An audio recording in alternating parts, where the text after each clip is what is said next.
एक बार की बात है, दिल्ली से एक परिवार शिमला एक शादी में आता है। वह परिवार शादी में बहुत इंजॉय करता है और वह शिमला की ठंड को भी बहुत इंजॉय करते हैं। दिल्ली की भी ठंड बहुत ज्यादा थी, लेकिन शिमला में बर्फबारी हो रही थी और वह बर्फबारी में इंजॉय कर रहे थे। मोटी मोटी jacket, cardigan, sweater, muffler, cap पहनकर उन्हें ठंड अच्छी लग रही थी। कावेरी अपने 5 साल के बेटे से कहती है, बेटा मुझे लगता है कि अब हमें होटल चलना चाहिए। अगर ज्यादा देर इतनी ज्यादा सर्दी में बाहर रहेंगे तो सर्दी लग जाएगी। अब चलो, बहुत एंजॉय कर लिया, सुबह को हमें घर के लिए भी निकलना है, चलो। अरे नहीं नहीं मम्मी, मुझे तो यह बर्फ बहुत ही ज्यादा अच्छी लग रही है। थोड़ी देर और होटल जाकर गर्म हीटर के सामने बैठ जाऊंगा तो सर्दी नहीं लगेगी। थोड़ी और देर बस मम्मी, थोड़ी देर और एंजॉय करने दो। यह बर्फ के गोले बनाने में कितना मजा आ रहा है।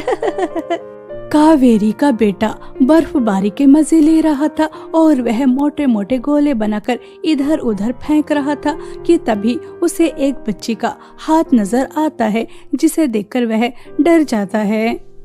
मम्मी मम्मी भूत, बर्फ के अंदर भूत है मम्मी, मम्मी भूत भूत, बर्फ के अंदर भूत, मैंने अभी एक हाथ देखा, जल्दी इधर आओ मम्मी। यह लो, तुम्हारे नए ड्रामे शुरू हो गए। कोई भूत वूत नहीं होता। बताओ कहाँ है बच्चे का हाथ, कहाँ है? अरे हाँ, यह तो प्यारी सी मासूम बच्ची यहाँ बर्फ में किसने दबा रखी है? देखो तो कैसे जम गई। हमें तुरंत होटल जाना चाहिए और इसे गर्म कपड़े पहनाकर गर्म हीटर के सामने थोड़ी देर छोड़ना होगा। इसके अंदर गर्माहट लेकर आनी होगी। यह तो पूरी तरह से जम चुकी है। चलो बेटा, जल्दी से चलते हैं। किसी बेरहम ने मासूम बच्ची को बर्फ के अंदर दबाकर मरने के लिए छोड़ दिया था। कावेरी उस नवजात मासूम बच्ची को तुरंत होटल में लेकर आ जाती है। अरे बहू, यहाँ होटल में किस बच्चे के रोने की आवाज आ रही है? क्या तेरे रूम से बच्चे के रोने की आवाज आ रही है? किसका बच्चा उठा के लेकर आ गई? कौन है ये? अरे माँ जी, ये हमें बर्फ के अंदर दबी हुई मिली। बेचारी बच्ची को पता नहीं किस बदनसीब ने बर्फ के अंदर दबा रखा था। अगर ये समय पर हमें नहीं मिलती तो बेचारी इस दुनिया को छोड़कर जा चुकी होती। मुझे तो लगता है ये अनाथ है, इसका कोई भी नहीं है। माँ जी, इसे हम अपने साथ लेकर चलते हैं, इसका पालन पोषण हम करेंगे। ठीक सोच रही हूँ ना? अरे नहीं नहीं, बिल्कुल भी नहीं बहू, यह तुम क्या कह रही हो? हम एक लड़की का पालन पोषण करेंगे? तुझे पता नहीं, लड़कियों के एक खर्चे नहीं होते, 100 खर्चे होते हैं और बाद में दान दहेज देकर इन्हें विदा ही करना होता है। तू क्या इतनी बड़ी जिम्मेदारी उठाएगी? मेरा बेटा कोई सरकारी दफ्तर में काम नहीं करता और रोहन भी तो है, उसकी परवरिश में इस लड़की की वजह से कमी आ जाएगी। इसके खर्चे पूरे नहीं हो पाएंगे। हम इस अनाथ लड़की को अपने साथ नहीं लेकर जाएंगे। दादी दादी, मम्मी ठीक कह रही है, मुझे भी एक छोटी बहन मिल जाएगी। देखो कितनी प्यारी है, इसे घर लेकर जाने दीजिए ना दादी। लगता है दोनों माँ बेटों ने मन बना लिया है, ये ऐसे नहीं मानेंगे। ठीक है, अगर तुम्हें लगता है कि इसे हमें अपने साथ लेकर जाना चाहिए तो हम लेकर चलेंगे। रोहन बेटा, अब रोना बंद करो। कावेरी की सास हाँ तो कर देती है, लेकिन उसके मन में कुछ और ही चल रहा था, क्योंकि वह उस मासूम अनाथ बेटी को अपने साथ नहीं लेकर जाना चाहती थी। सुबह को पूरे परिवार को शिमला से दिल्ली वापस आना था। रात को जब सब सो रहे होते हैं, वह मासूम अनाथ बच्ची भी सो रही होती है, तो वह उस अनाथ बच्ची को लेती है और दोबारा से इतनी ज्यादा ठंड में अकेला छोड़कर आ जाती है। मनहूस, अनाथ, पता नहीं तू किसकी बेटी होगी, किसने तुझे यहाँ लाकर छोड़ दिया होगा। तुझे क्या लगता है कि तेरी जैसी अनाथ लड़की को मैं अपने घर लेकर जाऊंगी, तुझे अपनी पोती बनाऊंगी? कभी नहीं। पहले ही दिन आते तूने मेरे और मेरे पोते के बीच में लड़ाई करवा दी। तेरी जैसी अभागे लड़कियों को मैं अपने साथ कभी नहीं लेकर जाऊंगी। यहाँ पड़ी रहे ठंड में। वैसे भी तू बड़ी ढीठ है, इतने दिन से नहीं मरी, पता नहीं आगे भी मरेगी या नहीं। कावेरी की सास बेचारी मासूम अनाथ बेटी को ठंड में अकेला छोड़कर आ जाती है। सुबह को जब कावेरी की आंख खुलती है और वह उस मासूम बच्ची को नहीं देखती तो अपनी सास से कहती है, माँ जी गुड़िया कहाँ है? बहू मुझे नहीं पता कि वो कहाँ गई, मैंने नहीं देखा और तेरे ही पास तो सो रही थी। रातों ठंड इतनी ज्यादा थी, मैं तो अपने रूम से बाहर ही नहीं निकली। बहू मुझे तो लगता है कि वो कोई छलावा है, भूत प्रेत है, तभी तो इतनी मासूम बच्ची बर्फ के ढेर में पड़ी रही और मरी भी नहीं। और देख अब यहाँ से भी गायब हो गई। मैं तो कहती हूँ उसका ख्याल अपने दिमाग से निकाल दे और अब अपने घर चलने की तैयारी कर। ऐसे भूतों से दूर ही रहना चाहिए। हाँ। कावेरी की सास बड़े ही आसानी से झूठ बोलकर उस मासूम बच्ची से छुटकारा पा लेती है। पूरा परिवार दिल्ली आ जाता है। कावेरी को उस मासूम बच्ची की बहुत ही ज्यादा चिंता हो रही थी।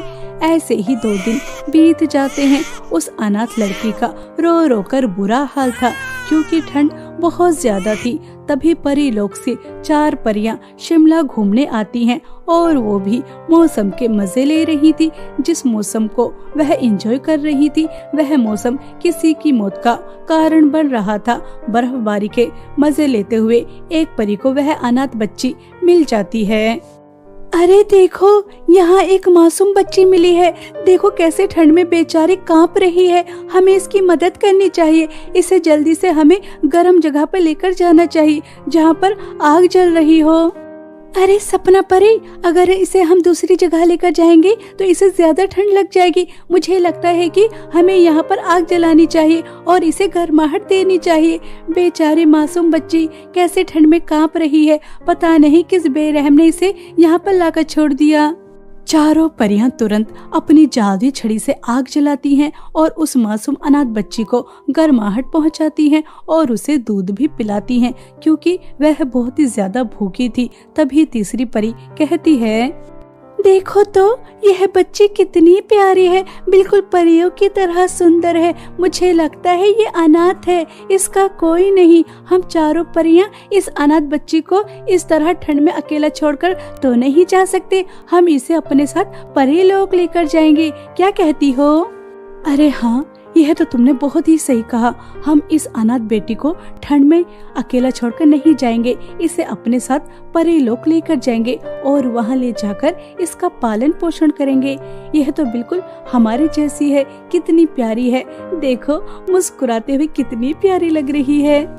चारों परियां उस अनाथ बेटी का बहुत ख्याल रखती हैं कि तभी उन्हें एक चुड़ैल रोक लेती है और उनसे कहती है, तुम्हारी हिम्मत कैसे हुई मेरी बेटी को ले जाने की? मैं मेरी बेटी से थोड़े दिन के लिए अलग क्या हो गई?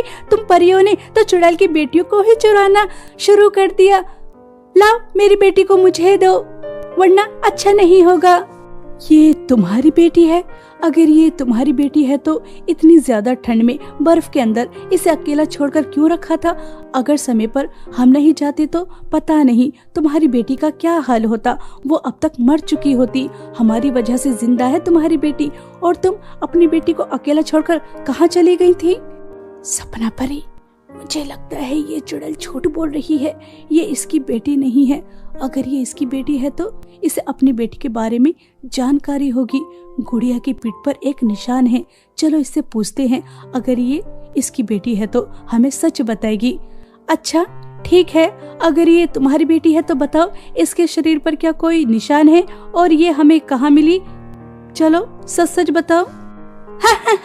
हाँ, मैं अच्छी तरह से बता सकती हूँ कि मेरी बेटी के पीठ पर एक निशान है और मेरी बेटी मुझसे जुदा एक पहाड़ पर हुई थी। उसके बाद मुझे नहीं पता कि मेरी बेटी तुम्हें कहाँ मिली।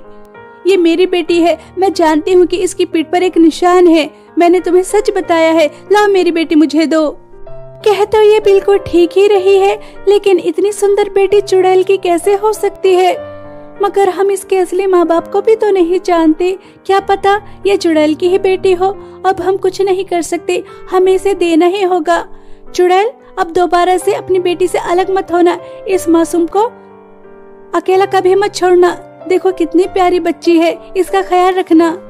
बेचारी चारों परियां उस मासूम अनाथ बेटी को उस चुड़ैल के हाथ में थमाकर परी लोग चली जाती हैं और चुड़ैल उस मासूम अनाथ बच्ची को एक गुफा में ले जाती है और आग जलाकर एक कढ़ाई रखती है और बहुत ही ज्यादा खुश होती है।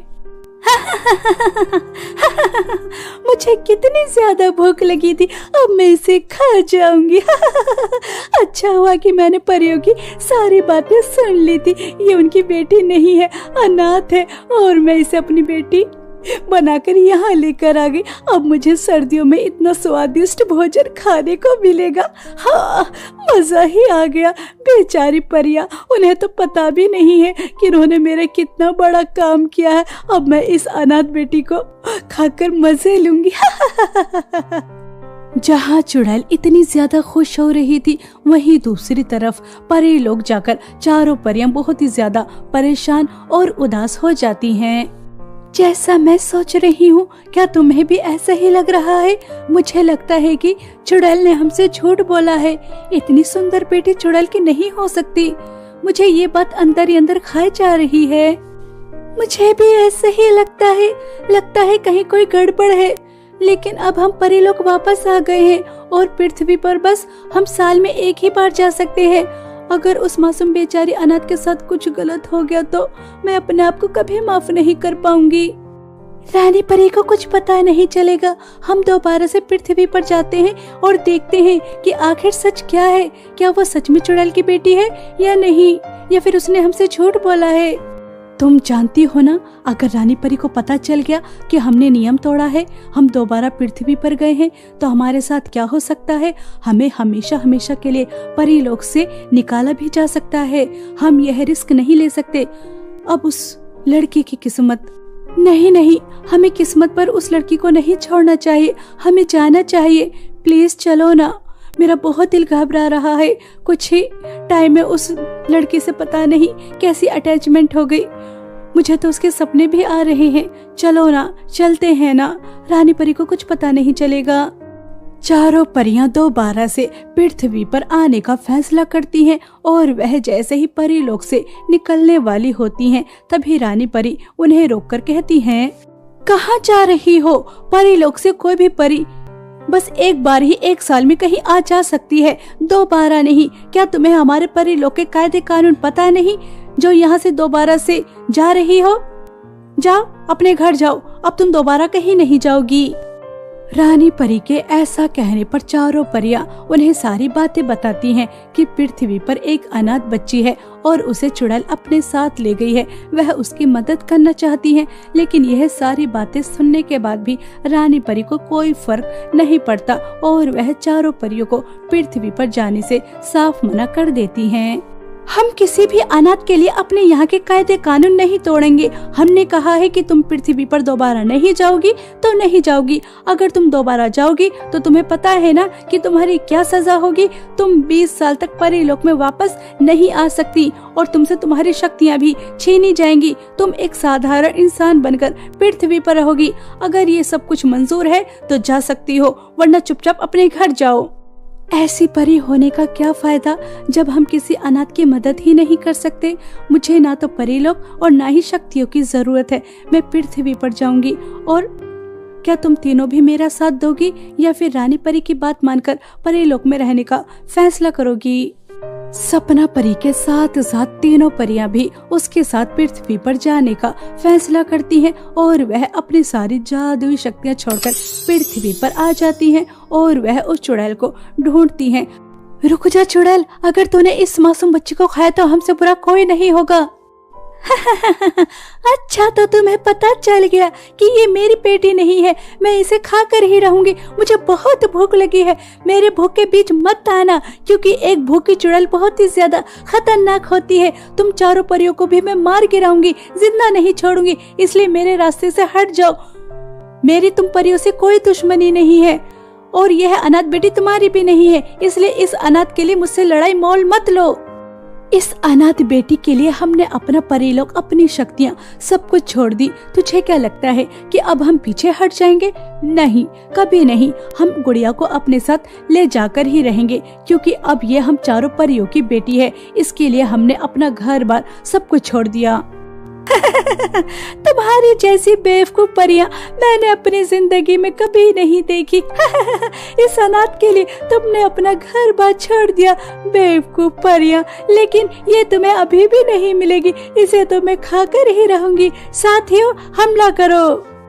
चुड़ैल उस मासूम बच्ची को किसी भी तरह खाना चाहती थी और वह अपने साथियों से कहकर चारों परियों पर हमला करवाती है। चारों परियों की शक्तियां नहीं थी, लेकिन उनका आत्मविश्वास और उनकी ताकत उनके पास थी और वह सभी काली शक्तियों को मार गिराती हैं और उसके बाद उस मासूम अनाथ बच्ची को भी चुड़ैल से छीन लेती हैं और चुड़ैल को रस्सियों से बांधकर उसके चारों तरफ आग लगाकर उससे कहती हैं, दुष्ट चुड़ैल, तुझे क्या लगता है कि हमारे पास जादू शक्तियाँ नहीं है तो तू हमें आसानी से मार गिराएगी? नहीं, ऐसा नहीं है। हमने अपनी शक्तियाँ खोई हैं, अपनी ताकत नहीं, अपना आत्मविश्वास नहीं। अब तो मरने के लिए तैयार हो जा। तेरी जैसी चुड़ैल को जीने का कोई अधिकार नहीं जो मासूम बच्चों को खाती है। मुझे छोड़ दो, मुझे जाने दो। आज के बाद मैं कभी भी किसी बच्चे को नहीं खाऊंगी।